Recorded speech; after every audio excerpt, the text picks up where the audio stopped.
Göbeller geliyerlere bu öğlen çağı, geliyerlere pınarlar al yaşları, göbeller tontanı bara peride min sonun kurbanı bakanlığı canı,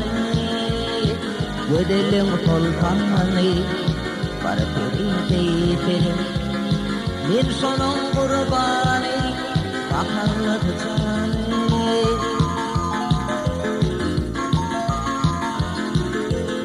İndi barağıma getirmedi yandıklı yerini kadıma beni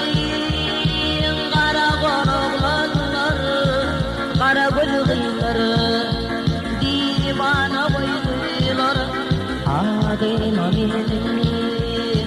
kara konuklarları kara gülgünleri divana koydular adema beni.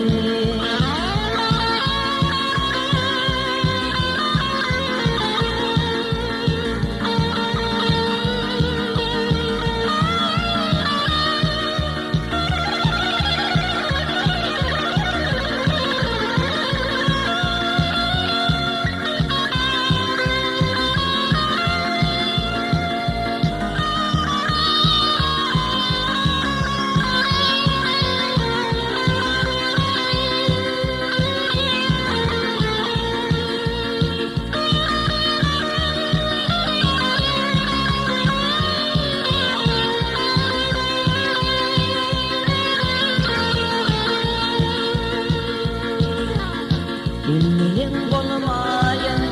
deli divana çağırın ağırın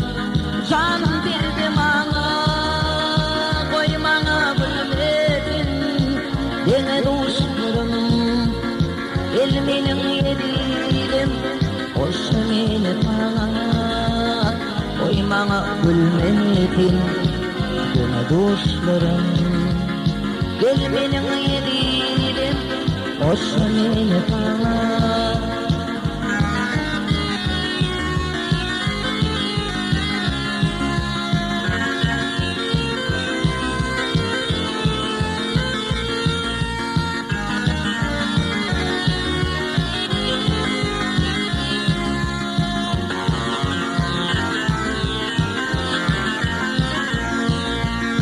On kötü yarsadım gelin kemalını benim vatanım bağlardım yolları bana eğer de teplermetin kıyımı benim min batı divana geldi bana eğer de teplermetin kıyımı benim min batı divana deli divana eğer de teplermetin kıyımı benim min batı